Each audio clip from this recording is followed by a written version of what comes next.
How about something a little simpler today? We're going to install a classic Flyscreen from Dart.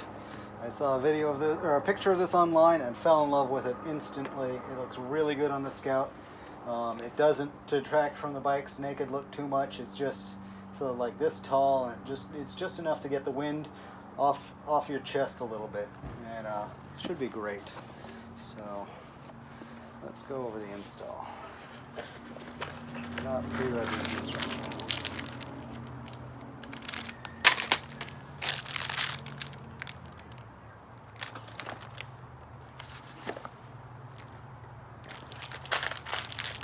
Did it seriously come with a set of candy, or did my girlfriend put some candy in here? That's odd.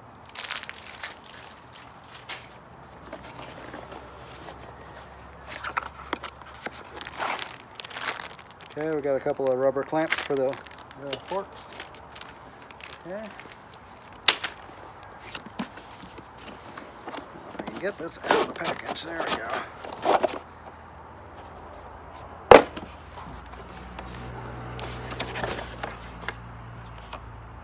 Wow, this looks like it's going to be really simple to install.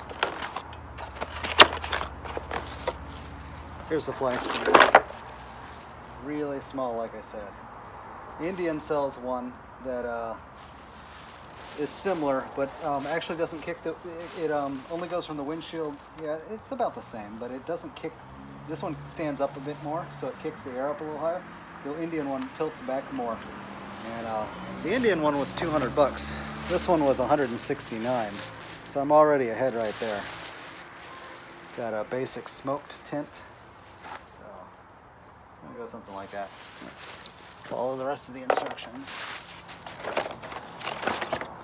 Actually, I haven't found any instructions yet, so. Okay, here's some real hardware and a set of instructions.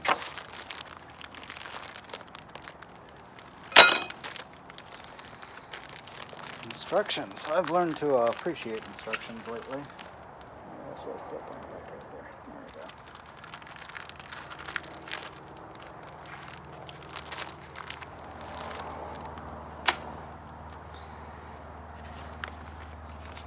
Oh, I got a nice sticker. That can go on my wall of stickers.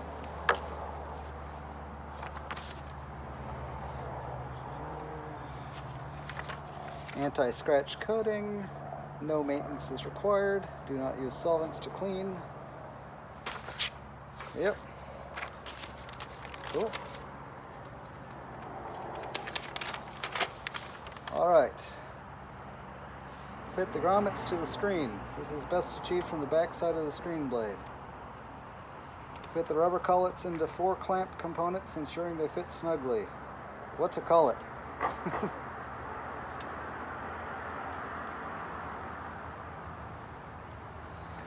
There are 2 ways of fitting the clamp onto the fork leg. The plus mount disc on the inside or the outside. Yours will be on the inside as per the diagram.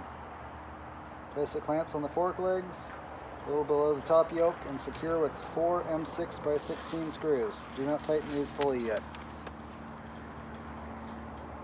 Alright.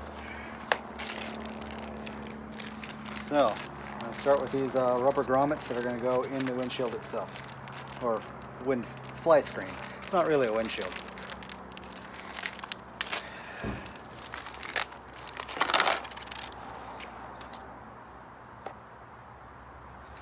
Okay, it says to bring them in through the back.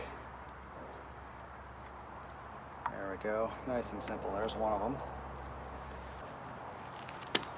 Okay, the instructions said to fit the rubber collets. I think that these are the rubber collets and they're already in there. So that'll save me some work. They're going to go, so the screw side is going to go there, and then we got a smooth side that'll go on the outside. I'm going to get the word Dart right side up. Wow, they pretty well just hold themselves in place already. I think we're going to put the metal bracket on here first. Alright, the instructions say to put these on first. So,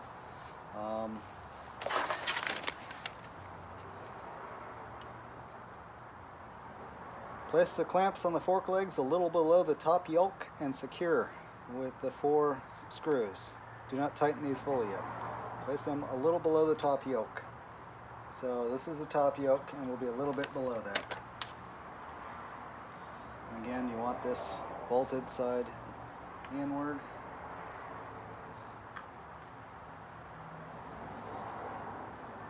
There we go.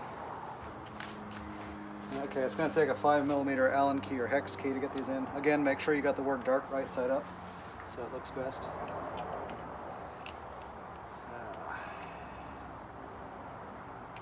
We're just going to bring these screws all the way in, but we're not going to fully tighten it yet, because there's still some alignment to do.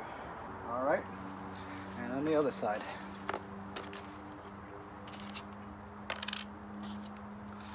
There's an assortment of bolts in there. You want these standard headed Allen bolts.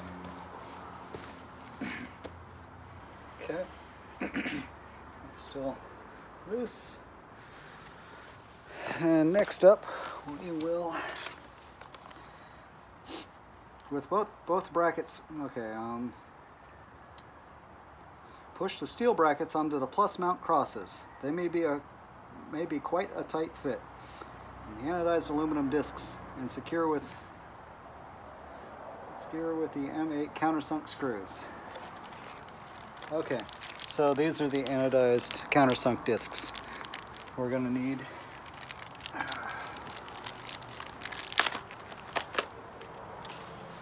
we're going to take this countersunk screw, put it in the disc, and we're going to take one of these. These are going to go facing inward like this.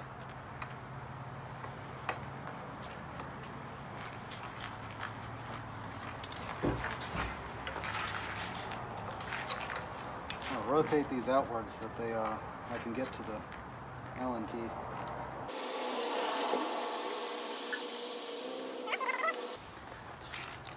We'll do the same thing on the other side.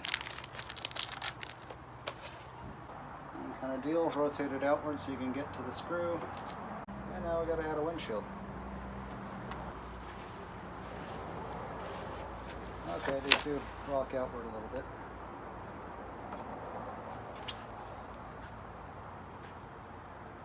There we go. Now we put the screws on that hold those in. Alright, I'm going to get the first one started. Really start these by hand. There's that one. We'll grab the next one.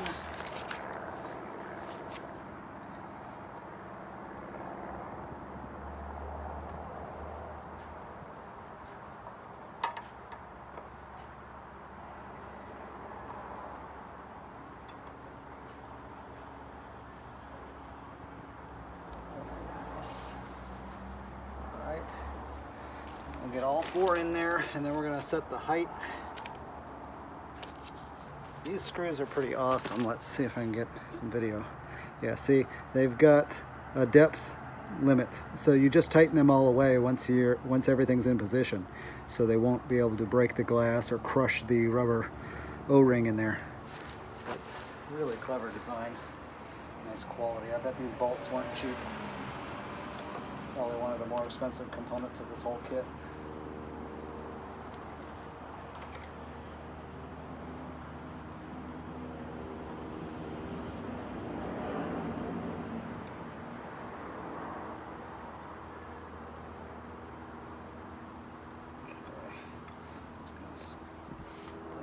In so they're actually started, but I don't want to snug them all yet. Okay, now we are supposed to, let's center this on the headlight. So let's take a look here.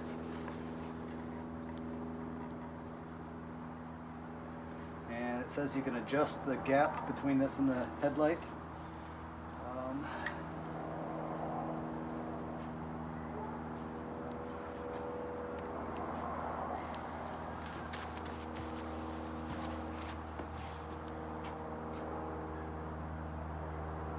I think it looks good. Here, let's see if I can center the camera a little bit better.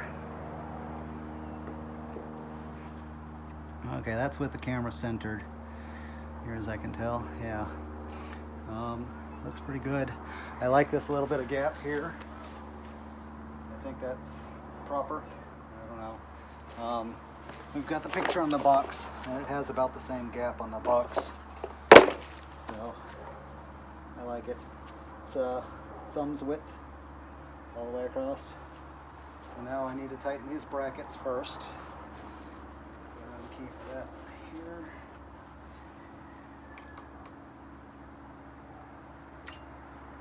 Tighten them evenly. It says to go until you've minimized the gap in the bracket. This pretty much means tighten it all the way. The rubber will compress. Okay, and then the other side, as you can see, this install is like a 5-minute install in your driveway. You only need a 5mm Allen and a 4mm. No, yeah, 5 and 4. Again, this is something that I bought because I liked the way it looked. This is not a sponsored ad place, or sponsored product. I didn't even get a discount on it. I didn't ask for one. Just picked it out because it looked like exactly what I was looking for. You can see how the Indian one starts down here at the windshield, but it ends up connecting to the, or essentially touching the speedometer. So this one's, I've got, more than a hand's width. I've got that much gap between the top of the windshield and the speedometer, so it's going to kick the air up higher, be more effective.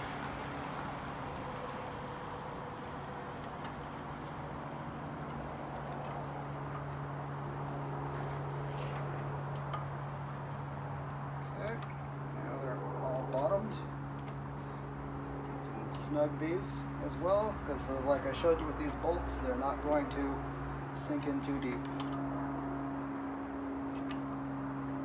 And with that, it's completely done. I can double check these brackets down here, but I'm pretty sure I got them.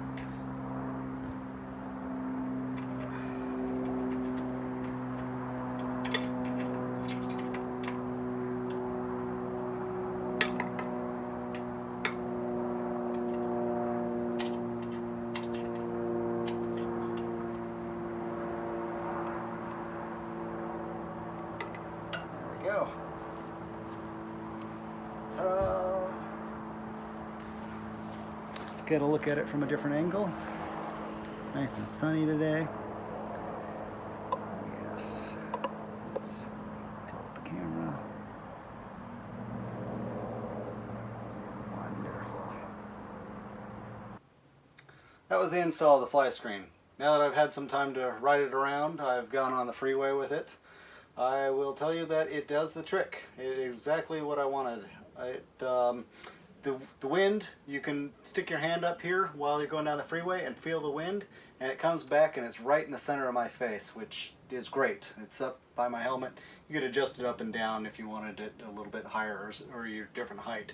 I've still got an inch of height, room to adjust here to raise it.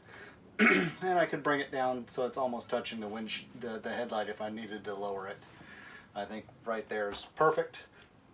The big problem I was having with the bike that made me want the Flyscreen was the wind was hitting my chest, and you get some turbulence in your shoulders, and it caused the steering to do a little bit of this.